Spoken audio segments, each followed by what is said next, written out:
ഇന്ന് നാം ഫിലിപ്പിയർക്ക് എഴുതിയ ലേഖനം പഠിക്കുവാനായിട്ട് ആരംഭിക്കുകയാണ്. എഫേസ്യർക്ക് എഴുതിയ ലേഖനം നമ്മൾ ഇന്നലെ അതിൻ്റെ പഠനം അവസാനിപ്പിച്ചിരുന്നു. ഈ ലേഖനം എഴുതിയത് പൗലോസ് അപ്പോസ്തലൻ ആണ്. ഒന്നാമത്തെ വാക്യത്തിൽ ക്രിസ്തുയേശുവിൻ്റെ ദാസന്മാരായ പൗലോസും തിമോത്തിയോസും ഫിലിപ്പിയിൽ ക്രിസ്തുയേശുവിലുള്ള സകല വിശുദ്ധന്മാർക്കും അധ്യക്ഷന്മാർക്കും ശുശ്രൂഷകന്മാർക്കും കൂടെ എഴുതുന്നത് എന്നാണ് പറഞ്ഞിരിക്കുന്നത്. അപ്പോൾ ഒരുപക്ഷെ പൗലോസ് അപ്പോസ്തലൻ പറഞ്ഞു കൊടുത്ത് തിമോത്തിയോസ് ആയിരിക്കും അതങ്ങനെ തന്നെ രേഖപ്പെടുത്തിയിരിക്കുന്നത് എന്നാണ് അതിനെക്കുറിച്ച് ചിന്തിക്കുന്നത്. റോമർക്ക് എഴുതിയ ലേഖനമൊക്കെ അങ്ങനെ എഴുതിച്ചതായിട്ട് പ്രത്യേകം 16-ാം അധ്യായത്തിൽ രേഖപ്പെടുത്തിയിരിക്കുന്നത് റോമാലേഖനം പഠിച്ചപ്പോൾ നാം ശ്രദ്ധിച്ചുവല്ലോ. AD 60-നോടനുബന്ധിച്ച് 60-നോടടുത്താണ് ഈ ലേഖനം എഴുതിയതായിട്ട് അതിൻ്റെ കാലക്രമത്തെക്കുറിച്ച് പഠിച്ചിരിക്കുന്നതായിട്ടുള്ള ആളുകൾ അതിനെക്കുറിച്ച് പറഞ്ഞിരിക്കുന്നത്. പൗലോസ് അപ്പോസ്തലൻ ജയിലിൽ കിടന്നുകൊണ്ടാണ് ഈ ലേഖനവും എഴുതുന്നത് എന്നുള്ളതും ഈ ലേഖനത്തിൽ വളരെ വ്യക്തമായിട്ട് രേഖപ്പെടുത്തിയിട്ടുണ്ട്. പൗലോസ് അപ്പോസ്തലൻ തൻ്റെ 2ാം മിഷണറി യാത്രയിൽ ആണ് ഈ ഫിലിപ്പിയിലെ സഭ സ്ഥാപിച്ചത് എന്ന് നമുക്ക് കാണുവാനായിട്ട് കഴിയും. അപ്പോസ്തല പ്രവൃത്തികൾ 16-ാം അധ്യായത്തിലാണ് ഈ ഫിലിപ്പിയിലെ സഭയുടെ സ്ഥാപനവും അതിനോടനുബന്ധിച്ചുള്ളതായിട്ടുള്ള കാര്യങ്ങളും അവിടെ ഉണ്ടായതായിട്ടുള്ള പ്രശ്നങ്ങളും കലഹങ്ങളും ഒക്കെ നമുക്ക് കാണാനായിട്ട് കഴിയുന്നത് അപ്പോസ്തല പ്രവൃത്തികൾ 16-ാം അധ്യായത്തിൽ. ആമുഖമായി അത്രയും പറഞ്ഞുകൊണ്ട് നമുക്ക് ഈ ലേഖനത്തിലേക്ക് കിടക്കാം. ക്രിസ്തുയേശുവിൻ്റെ ദാസന്മാരായ പൗലോസും തിമോത്തിയോസും ഫിലിപ്പിയിൽ ക്രിസ്തുയേശുവിലുള്ള സകല വിശുദ്ധന്മാർക്കും അധ്യക്ഷന്മാർക്കും ശുശ്രൂഷകന്മാർക്കും കൂടെ എഴുതുന്നത്. തൻ്റെ സഹ ശുശ്രൂഷകനായിരിക്കുന്ന തിമോത്തിയോസിൻ്റെ പേരും കൂടി ഒരുപക്ഷെ തിമോത്തിയോസ് ആയിരിക്കും എഴുതിയിരുന്നത്. എന്നാൽ തൻ്റെ സഹശുശ്രൂഷകൻ്റെ പേര് കൂടി ഇതിൽ ഉൾപ്പെടുത്തിയിരിക്കുന്നത് നമുക്ക് കാണുവാനായിട്ട് സാധിക്കും. അപ്പോൾ ഇത് എഴുതിയിരിക്കുന്നത് ആർക്കാണ് എന്ന് ചോദിച്ചാൽ 3 വിഭാഗം ആളുകളെക്കുറിച്ചാണ് ഇവിടെ പറഞ്ഞിരിക്കുന്നത്. സകല വിശുദ്ധന്മാർക്കും, അത് സഭയിലെ അംഗങ്ങളെ ഉദ്ദേശിച്ചിട്ടാണ് പറഞ്ഞിരിക്കുന്നത്. സകല വിശുദ്ധന്മാർക്കും, വിശുദ്ധന്മാർ എന്ന് പറഞ്ഞിരിക്കുന്നത് കൊണ്ട് അവരെല്ലാവരും യാതൊരു അശുദ്ധിയും ഇല്ലാത്ത ആളുകൾ ആണ് എന്ന് അല്ല അർത്ഥമാക്കിയിരിക്കുന്നത്. മറിച്ച് ദൈവേഷ്ടത്തിനു വേണ്ടി വേർതിരിക്കപ്പെട്ട ആളുകൾ എന്നുള്ള നിലയിലാണ്. വിശുദ്ധീകരിക്കുക എന്ന് പറഞ്ഞാൽ അതിന് ദൈവിക കാര്യങ്ങൾക്ക് വേണ്ടി വേർതിരിച്ച് മാറ്റുക എന്നും അർത്ഥമുണ്ട് എന്ന് നമ്മൾ പഠിച്ചിട്ടുണ്ടല്ലോ. അപ്പോൾ വിശുദ്ധന്മാരെന്ന് പറയുമ്പോൾ പ്രാഥമികമായിട്ടും ആ ഒരു അർത്ഥമാണുള്ളത്. പിന്നെ 2ാമത്തെ വിഭാഗം അധ്യക്ഷന്മാർ എന്നിവിടെ ഉപയോഗിച്ചിരിക്കുന്നത് മൂപ്പന്മാരെ കുറിച്ചാണ്, അല്ലെങ്കിൽ ഇടയന്മാരെ കുറിച്ചാണ്. 3ാമത്തെ ഗ്രൂപ്പ് ശുശ്രൂഷകന്മാർ, അത് സഭയുടെ ഭൗതിക കാര്യങ്ങൾ അല്ലെങ്കിൽ സാമ്പത്തിക കാര്യങ്ങളൊക്കെ ക്രമീകരിക്കുന്നതായ അതിന് നേതൃത്വം കൊടുക്കുന്നതായിട്ടുള്ള ആളുകൾ, ഡീക്കന്മാർ എന്നൊക്കെ നമ്മൾ പറയുന്ന വിഭാഗം ആളുകളാണ് ശുശ്രൂഷകന്മാരെന്ന് പറയുന്നത്. അപ്പോൾ ശരിക്കും ഒരു സഭയിൽ ഉണ്ടായിരിക്കേണ്ടുന്നതായ ഒരു ആരോഗ്യമുള്ള ഒരു ദൈവസഭയിൽ ഉണ്ടായിരിക്കേണ്ടുന്നതായിട്ടുള്ള 2 ഉത്തരവാദിത്വങ്ങളാണ് ഇവിടെ നമുക്ക് കാണാനായിട്ട് കഴിയുന്നത്. അധ്യക്ഷന്മാരും ശുശ്രൂഷകന്മാരും, അതായത് സഭയുടെ ആത്മീയമായിട്ടുള്ള അവരുടെ വളർച്ചയ്ക്ക് വേണ്ടി അധ്വാനിക്കുന്നതായിട്ടുള്ള ആളുകളും അതുപോലെ തന്നെ സഭയിലെ ഭൗതികമായിട്ടുള്ള നിലയിൽ ശുശ്രൂഷ ചെയ്യുന്ന ആളുകളും. എന്നാൽ നമുക്ക് പ്രവാചകന്മാർ, സുവിശേഷകന്മാർ, അപ്പോസ്തലന്മാർ, അങ്ങനെ 3 വിഭാഗം ആളുകളെക്കുറിച്ച് നമുക്ക് കഴിഞ്ഞ ലേഖനം പഠിച്ചപ്പോൾ നാം പഠിക്കുകയുണ്ടായി. അപ്പോൾ അങ്ങനെ ഒരു പ്രത്യേകിച്ച് ഒന്നും നമുക്ക് ഫിലിപ്പി സഭയിലെ പ്രവാചകന്മാരെന്നോ അപ്പോസ്തലന്മാരെന്നോ സുവിശേഷകന്മാരെന്നോ ഒന്നും അങ്ങനെ പ്രത്യേകമായി രേഖപ്പെടുത്തിയിട്ടില്ല. അതുകൊണ്ട് സഭയിൽ ആവശ്യമുണ്ടായിരിക്കേണ്ടതായിട്ടുള്ള 2 ശുശ്രൂഷകളാണ് മൂപ്പന്മാരും ഡീക്കന്മാരും. സുവിശേഷകന്മാർ പൊതുവിൽ സുവിശേഷ പ്രവർത്തനവുമായിട്ട്, സഭയുടെ സുവിശേഷ പ്രവർത്തനവുമായിട്ട് അതിന് നേതൃത്വം കൊടുക്കുന്നതായിട്ടുള്ള ആളുകളും അപ്പസ്തോലന്മാർ, അപ്പസ്തോലന്മാർ എന്ന് പറയുന്നവർ അവർ അങ്ങനെ ദൂരദേശങ്ങളിലേക്കൊക്കെ പോയി സഭകൾ സ്ഥാപിക്കുന്നതായിട്ടുള്ള ആളുകളും ആയിരിക്കും. അങ്ങനെയാണ് അതിനെക്കുറിച്ച് ചിന്തിക്കുന്നത്. എന്നാൽ 13 അപ്പസ്തോലന്മാരിൽ നിന്നും വ്യത്യസ്തരാണ് ഇന്ന് നമുക്കൊരു പക്ഷേ അപ്പസ്തോലിക ശുശ്രൂഷ ഉണ്ട് എന്ന് പറഞ്ഞാൽ കൂടിയും അങ്ങനെയുള്ള ആളുകൾ. 13 അപ്പസ്തോലന്മാരുടെ ആത്മീയ അധികാരമോ അതല്ല എങ്കിൽ അവരുടെ സ്ഥാനമോ ഇന്ന് അപ്പസ്തോലന്മാർ എന്ന് പറയുന്ന ശുശ്രൂഷ നിർവഹിക്കുന്ന ആളുകളിൽ പോലും അവർക്ക് അങ്ങനെ ഇല്ല എന്നുള്ളതും നാം ഉറപ്പാക്കേണ്ടത് ആവശ്യമാണ്. അതായത് ലേഖനങ്ങളിൽ അല്ലെങ്കിൽ ബൈബിളിൽ നാം കാണുന്ന 12 അപ്പസ്തോലന്മാരും അതുപോലെ തന്നെ പൗലോസ് അപ്പസ്തോലൻ ഉൾപ്പെടുന്നതായിട്ടുള്ള അപ്പസ്തോലന്മാരുടെ അധികാരവും സ്ഥാനവും ഉള്ളതായിട്ടുള്ള ഒരു അപ്പസ്തോലത്വം ഇന്ന് ഇല്ല. അതിനെക്കുറിച്ച് വിശദമായിട്ട് നമ്മൾ എഫേസ്യർക്ക് എഴുതിയ ലേഖനം പഠിച്ചപ്പോൾ നാം പഠിക്കുകയുണ്ടായി. നമ്മുടെ പിതാവായ ദൈവത്തിങ്കിൽ നിന്നും കർത്താവായ യേശുവിൽ നിങ്ങൾക്ക് കൃപയും സമാധാനവും ഉണ്ടാകട്ടെ. ഇങ്ങനെ ഒരു ആശംസയോടുകൂടിയാണ് പൗലോസ് അപ്പസ്തോലൻ തൻ്റെ ലേഖനങ്ങൾ പൊതുവെ ആരംഭിക്കുന്നതും അവസാനിപ്പിക്കുന്നതും എന്ന് നമുക്ക് കാണുവാനായിട്ട് കഴിയും. ഇവിടെ 3-ാമത്തെ വാക്യം, ഞാൻ നിങ്ങൾക്ക് എല്ലാവർക്കും വേണ്ടി കഴിക്കുന്ന സകല പ്രാർത്ഥനയിലും എപ്പോഴും സന്തോഷത്തോടെ പ്രാർത്ഥിച്ചും നിങ്ങളിൽ നല്ല പ്രവൃത്തിയെ ആരംഭിച്ചവൻ യേശുക്രിസ്തുവിൻ്റെ നാളോളം അതിനെ തികയ്ക്കുമെന്ന് ഉറപ്പായി വിശ്വസിച്ചുമിരിക്കുന്നു. അപ്പോൾ ഇവിടെ പൗലോസ് അപ്പസ്തോലൻ ഈ സഭയ്ക്ക് വേണ്ടിയിട്ട് പ്രാർത്ഥിക്കുന്നുണ്ട്. ഞാൻ നിങ്ങൾക്ക് വേണ്ടി കഴിക്കുന്ന സകല പ്രാർത്ഥനയിലും എപ്പോഴും സന്തോഷത്തോടെ പ്രാർത്ഥിച്ചും.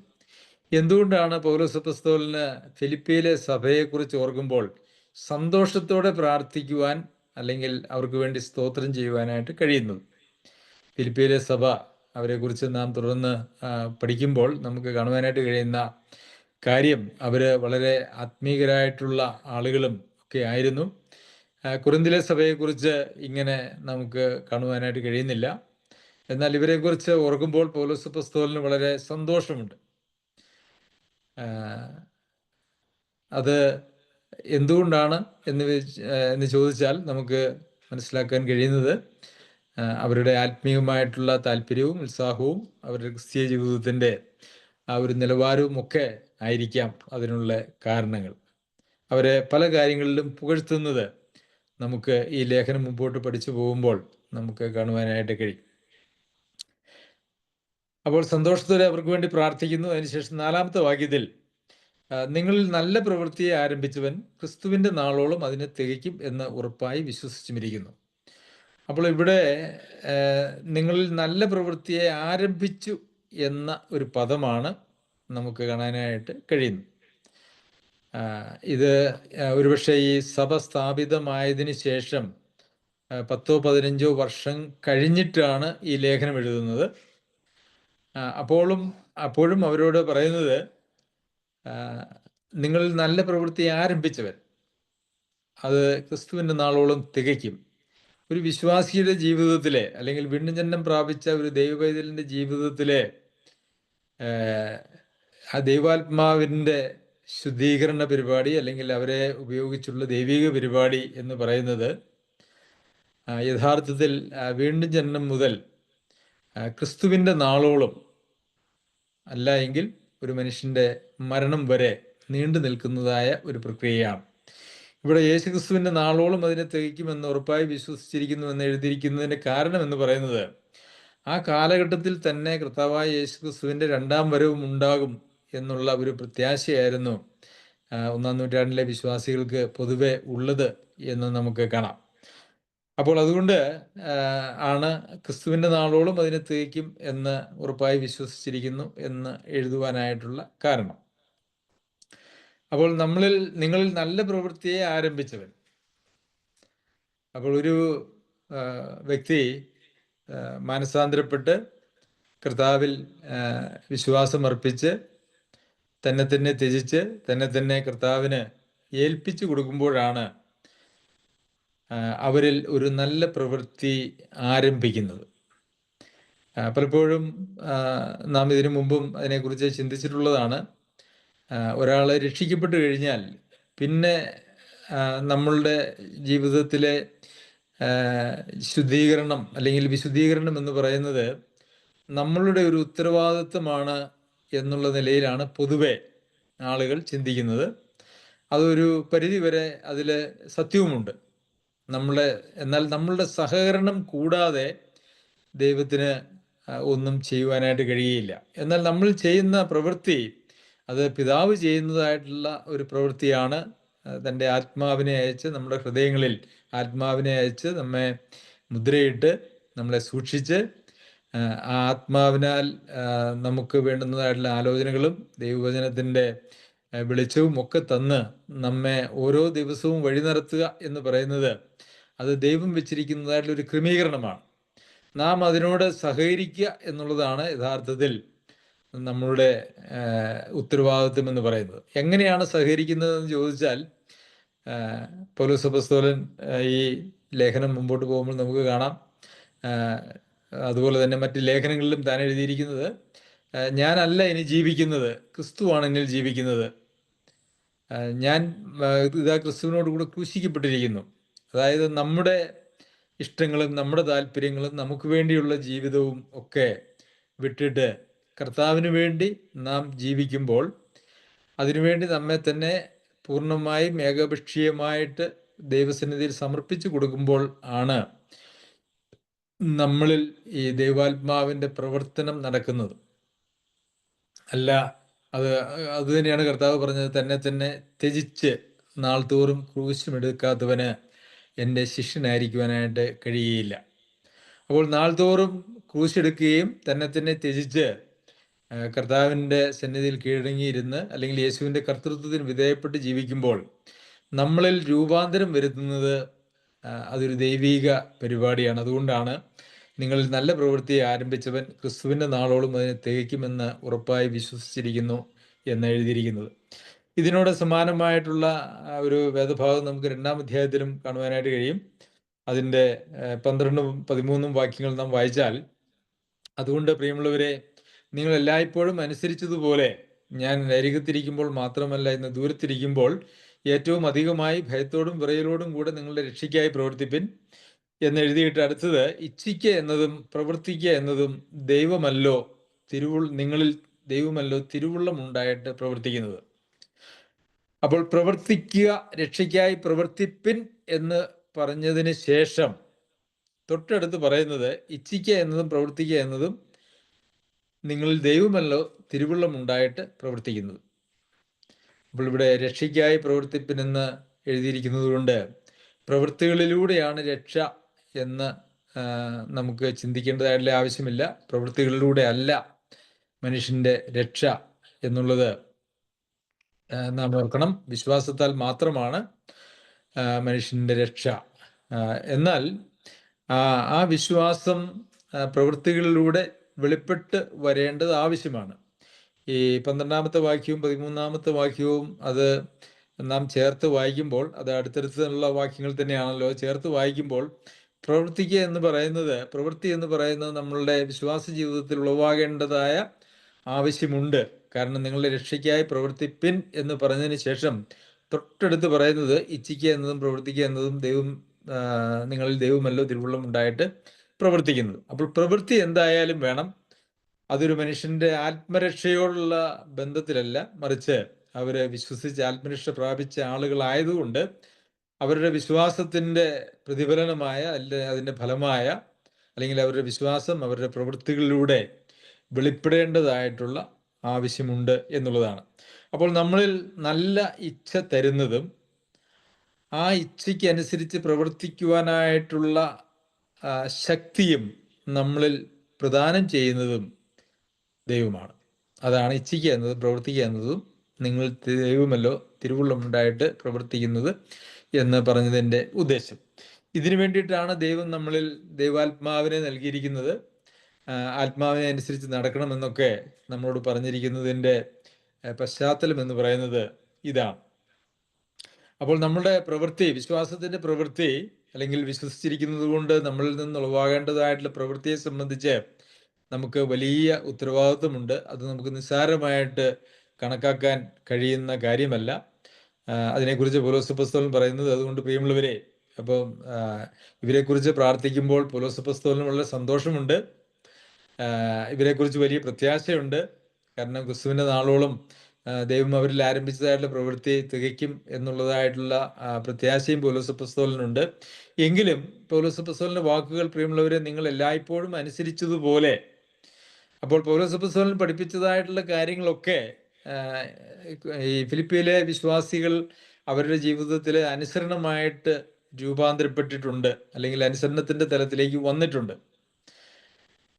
അത് ഈ അനുസരിച്ചതുപോലെ ഞാൻ അരികത്തിലിരിക്കുമ്പോൾ മാത്രമല്ല എന്ന് വിചാരിച്ചാൽ ഈ ഒരു വാക്കിന്റെ അർത്ഥം എന്ന് പറയുന്നത് പൗലോസപ്പോസ്തലൻ അവരുടെ കൂടെ ഉണ്ടായിരുന്നതായിട്ടുള്ള ഒരു കാലഘട്ടം ഉണ്ടായിരുന്നു.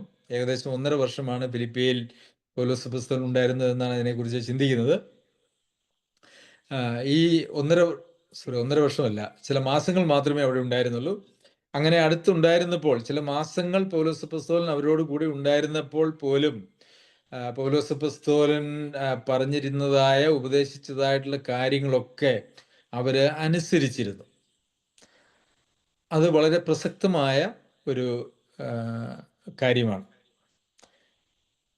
അതിനെക്കുറിച്ച് പൗലോസപ്പോസ്തലൻ അതുകൊണ്ടാണ് അവരെക്കുറിച്ച് ഓർക്കുമ്പോൾ വലിയ സന്തോഷവും വലിയ പ്രത്യാശയും ഉള്ളത്.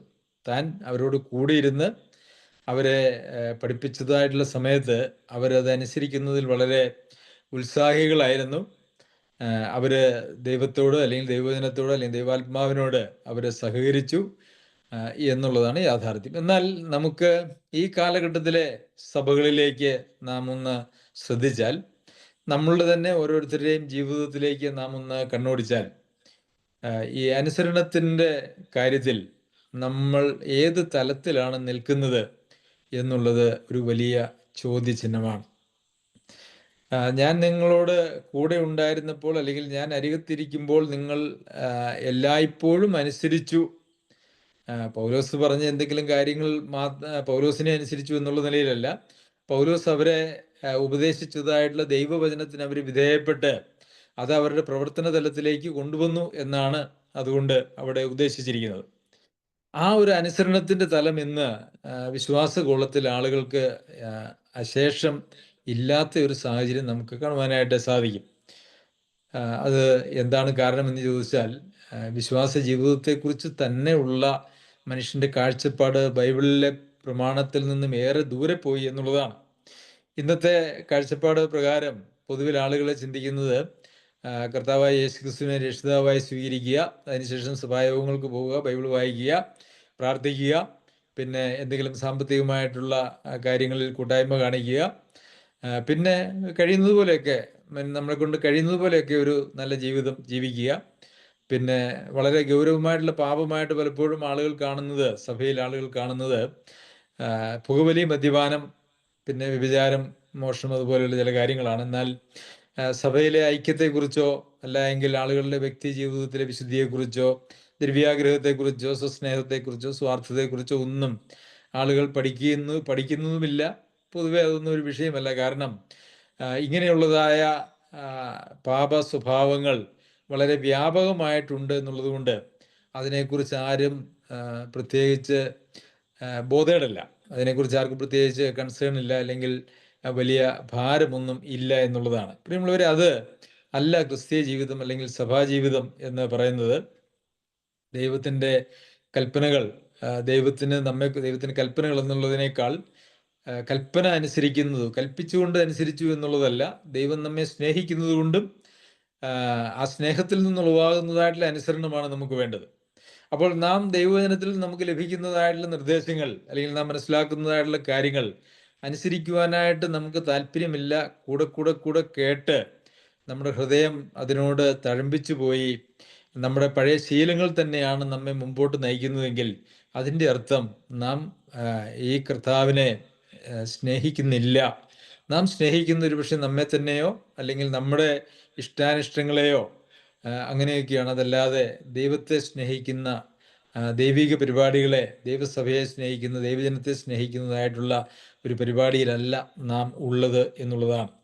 എന്നാൽ ഫിലിപ്പിയിലെ സഭ അങ്ങനെയായിരുന്നില്ല. പൗലോസപ്പോസ്തലൻ തന്നെ താൻ അരികത്തിരുന്നപ്പോൾ അവരെ പഠിപ്പിച്ചതായിട്ടുള്ള എല്ലാ കാര്യവും അവർ സന്തോഷത്തോടെ അവരനുസരിച്ചു എന്ന് നമുക്ക് കാണുവാനായിട്ട് കഴിയും. ഇപ്പോൾ അവരോട് പറയുന്നത്, ഞാൻ നിങ്ങളുടെ കൂടെ അരികത്തിരുന്നപ്പോൾ നിങ്ങൾ എല്ലായ്പ്പോഴും അനുസരിച്ചു, ഒരു കാര്യത്തിലും നിങ്ങളെ അനുസരിക്കാതിരുന്നില്ല, നിങ്ങൾ മറുതലിച്ചില്ല, നിങ്ങൾ വഴക്കുണ്ടാക്കിയില്ല. എന്നാൽ ഇന്ന് ഞാൻ ദൂരത്തിരിക്കുമ്പോൾ, ഇപ്പോൾ പൗലോസ് അപ്പോസ്തലൻ ദൂരെയാണ്, പ്രത്യേകിച്ച് ജയിലിലാണ്. അപ്പോൾ ഞാൻ അന്ന് നിങ്ങളുടെ അരികത്തിരുന്നപ്പോൾ അനുസരിച്ചതുപോലെ തന്നെ ഇന്ന് ദൂരത്തിരിക്കുമ്പോഴും ഏറ്റവും അധികമായി, അതായത് ഒട്ടും കുറയാൻ പാടില്ല, ഏറ്റവും അധികമായി ഭയത്തോടും വിറയലോടും കൂടെ നിങ്ങളുടെ രക്ഷയ്ക്കായി പ്രവർത്തിപ്പിൻ.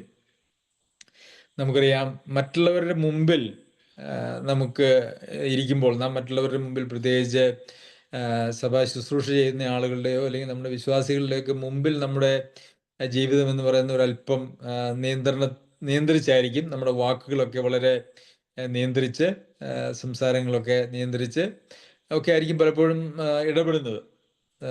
നമ്മൾ വീട്ടിൽ വലിയ പ്രശ്നങ്ങൾ നടന്നുകൊണ്ടിരിക്കുകയാണെങ്കിലും ആരെങ്കിലും വീട്ടിലേക്ക് കയറി വന്നു കഴിഞ്ഞാൽ ഉടനെ എല്ലാവരും ഒന്ന് അവരുടെ മുഖഭാവമൊക്കെ ഒന്ന് മാറ്റി അവർ ഒരു പ്രത്യേകമായിട്ടുള്ള ഒരു സന്തോഷവും അല്ലെങ്കിൽ ഒരു യോജിപ്പും ഒക്കെ അവരവരുടെ പെരുമാറ്റത്തിൽ, കുടുംബാംഗങ്ങൾ തമ്മിലുള്ള പെരുമാറ്റത്തിൽ അവർ കാണിക്കും. അത് മറ്റുള്ളവരെ കാണിക്കുന്നതിന് വേണ്ടിയാണ്. ആർക്കും ഞങ്ങളുടെ വീട്ടിൽ വഴക്കാണ്, പ്രശ്നമാണ്, ബന്ധങ്ങളില്ല എന്നൊന്നും കാണിക്കുവാനായിട്ടുള്ള താല്പര്യം ആളുകൾക്കില്ല. ഉള്ളിൽ വഴക്കാണെങ്കിൽ പുറമെ നല്ലത് കാണിക്കണം എന്നുള്ളതായിട്ടുള്ള ഒരു താല്പര്യത്തിൻ്റെ പേരിൽ അങ്ങനെയൊക്കെ ആളുകൾ ചെയ്യും. എന്നാൽ മറ്റുള്ളവരെ കാണിക്കുക എന്നുള്ളതിന് വേണ്ടിയിട്ടല്ല, മറിച്ച് ദൂരത്തായിരിക്കുന്നു എങ്കിൽ തന്നെയും, ആരും കാണുന്നില്ല എങ്കിൽ തന്നെയും, ഞാൻ കാണുന്നില്ല എങ്കിൽ തന്നെയും, എൻ്റെ സാന്നിധ്യമില്ല എങ്കിൽ തന്നെയും, നിങ്ങൾ ഭയത്തോടും വിറയലോടും കൂടെ നിങ്ങളുടെ രക്ഷയ്ക്കായി പ്രവർത്തിപ്പിൻ. ഇവിടെ രക്ഷ എന്ന് പറയുന്നത് രക്ഷയുടെ പ്രത്യാശ എന്നുള്ള നിലയിൽ നാം എടുത്താൽ മതി. ഇന്നലെ നാം ദൈവവചനം പഠിച്ചപ്പോൾ അതിനെക്കുറിച്ച് പഠിക്കുകയുണ്ടായി. എഫെസ്യർക്ക് എഴുതിയ ലേഖനം 6-ാം അധ്യായത്തിൽ അവിടെ രക്ഷ എന്ന ശിരസ്ത്രം എന്നുള്ളതിനെക്കുറിച്ച് നമ്മൾ പഠിച്ചപ്പോൾ അതിന് ഒരു ഒത്തുവാക്യം നമ്മൾ തെസ്സലോനിക്കർക്ക് എഴുതിയ 1-ാം ലേഖനം 5-ാം അധ്യായത്തിൽ നിന്ന് ചിന്തിക്കുകയുണ്ടായി. അവിടെ രക്ഷയുടെ പ്രത്യാശ എന്ന ശിരസ്ത്രം എന്നാണ് എഴുതിയിരിക്കുന്നത്. അപ്പോൾ ഇവിടെ രക്ഷയ്ക്കായി പ്രവർത്തിപ്പിൻ എന്ന് പറയുമ്പോൾ നമുക്ക് നമ്മുടെ ശരീരത്തിൻ്റെ വീണ്ടെടുപ്പ്, നമ്മുടെ ദേഹിയുടെ വീണ്ടെടുപ്പും അതിനുശേഷം നമ്മുടെ ശരീരത്തിൻ്റെ വീണ്ടെടുപ്പും കൂടെ കഴിയുന്നതോടുകൂടിയാണ് യഥാർത്ഥത്തിൽ നമ്മളുടെ രക്ഷ അതിൻ്റെ പൂർത്തീകരണത്തിലെത്തുന്നത്.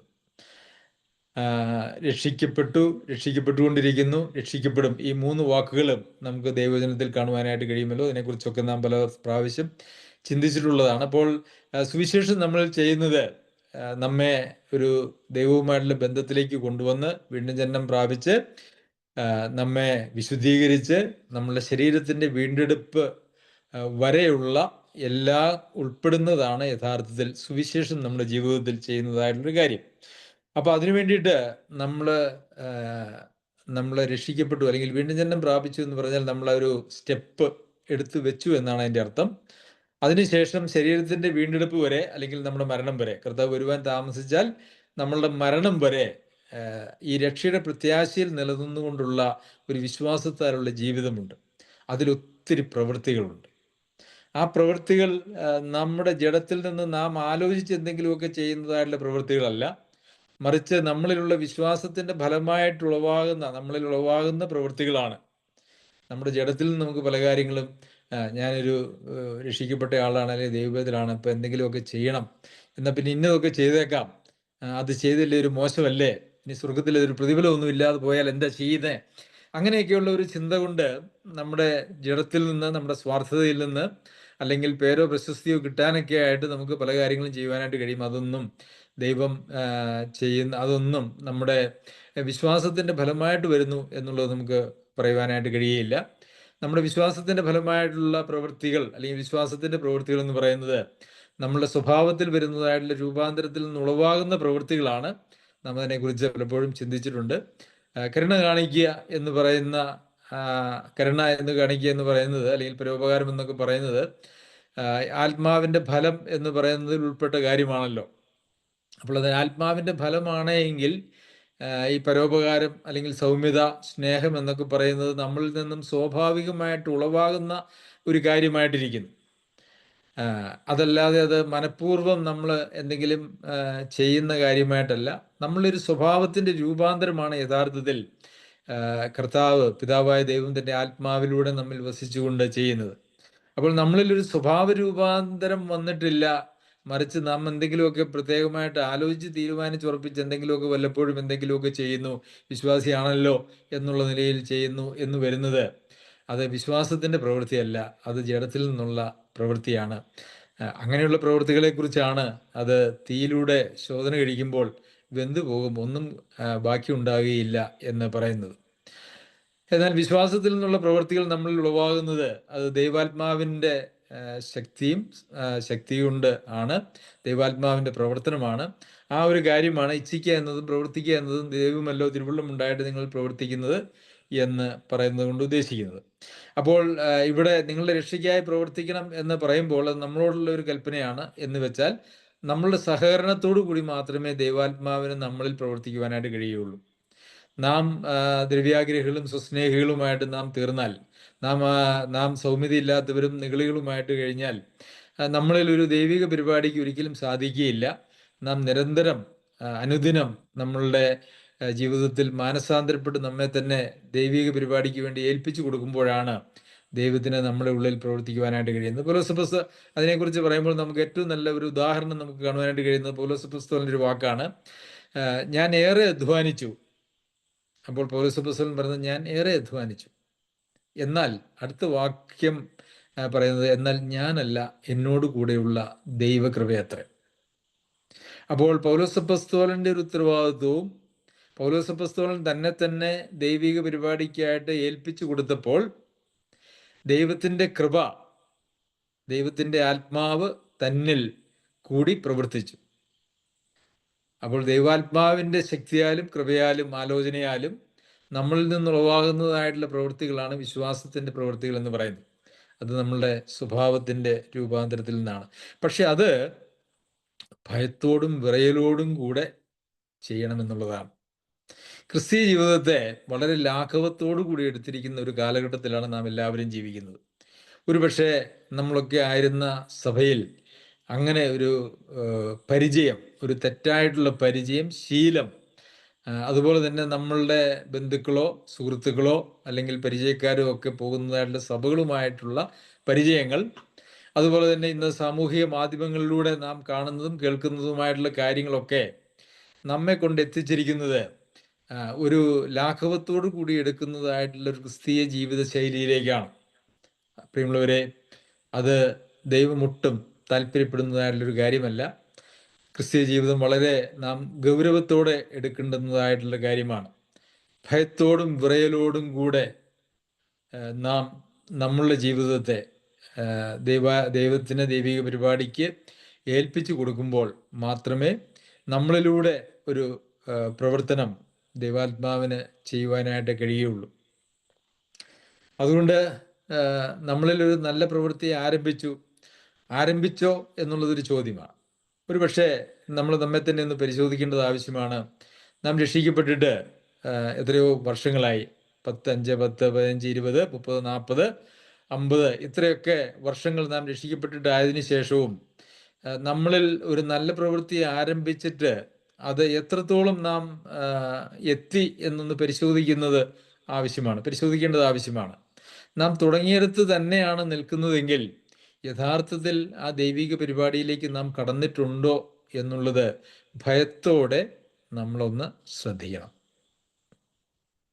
ഇന്ന് നമ്മൾ വിശ്വാസികൾ എന്ന് പറയുന്നവരായിട്ടുള്ള ആളുകളെ പരിശോധിച്ചാൽ അവർ രക്ഷിക്കപ്പെടുന്ന കാലഘട്ടത്തുണ്ടായിരുന്ന ജീവിത മാതൃകയോ നിലവാരമോ പോലും 10, 30, 40, 50 വർഷം കഴിഞ്ഞിട്ട് അവരിൽ കാണാൻ കഴിയുന്നില്ല എന്നുള്ള അവസ്ഥയാണ്. പ്രിയമുള്ളവരെ, അത് വളരെ ഗൗരവമായിട്ടുള്ള ഒരു ചോദ്യം നമ്മളുടെ മുമ്പാകെ ഉന്നയിക്കുന്നുണ്ട്. നാം യഥാർത്ഥത്തിൽ രക്ഷിക്കപ്പെട്ടിട്ടുണ്ടോ? ദൈവാത്മാവിന് ഏകപക്ഷീയമായിട്ട് നമ്മെ തന്നെ ത്യജിച്ച് നമ്മളിലൊരു ദൈവിക പരിപാടിക്ക് വേണ്ടിയിട്ട് നാം ഏൽപ്പിച്ചു കൊടുത്തിട്ടുണ്ടോ? ഇത് രണ്ടും നമുക്ക് ആവശ്യമാണ്. രക്ഷിക്കപ്പെട്ടതിന് ശേഷവും നാം ജഡത്തെ അനുസരിച്ച് നമ്മളുടെ ഇഷ്ടങ്ങൾക്ക് വേണ്ടിയാണ് ജീവിക്കുന്നതെങ്കിൽ നമ്മളിൽ ഈ പ്രവൃത്തികളൊന്നും ദൈവാത്മാവിനെ തികയ്ക്കുവാനായിട്ട് കഴിയുകയില്ല. അതിൻ്റെ ആന്ത്യം അങ്ങനെ ജഡത്തെ അനുസരിച്ച് ജീവിച്ചാൽ നിങ്ങൾ മരിക്കും നിശ്ചയം എന്നാണ് ദൈവവചനം പറയുന്നത്. ജഡത്താൽ ലോകത്തിൽ മോഹത്താലുള്ള നാശം എന്ന് നമ്മൾ വായിക്കുന്നുണ്ട്. ലോകസ്നേഹം ദൈവത്തോട് ശത്രുത്വമാകുന്നു. ആകയാൽ ലോകത്തെ സ്നേഹിക്കുന്നവൻ ദൈവത്തിൻ്റെ ശത്രുവാകുന്നു എന്ന് നമ്മൾ വായിക്കുന്നുണ്ട്. അങ്ങനെയൊക്കെയുള്ള കാര്യങ്ങൾ നാം ഉള്ളതുകൊണ്ട്, നാം കാണുന്നതുകൊണ്ട്, അറിയുന്നതുകൊണ്ട്, പ്രിയമുള്ളവരെ, നമ്മുടെ ജീവിതത്തെ ഒന്ന് ഗൗരവമായി പരിശോധിക്കുകയും നാം ശരിയായ ട്രാക്കിൽ അല്ല എന്നുണ്ടെങ്കിൽ നാം ട്രാക്കിലേക്ക് മാറേണ്ടതുമാണ്. ദൈവം നമ്മെ സഹായിക്കട്ടെ. ദൈവത്തിൻ്റെ അതിപരിശുദ്ധ നാമം വാഴ്ത്തപ്പെടുമാറാകട്ടെ.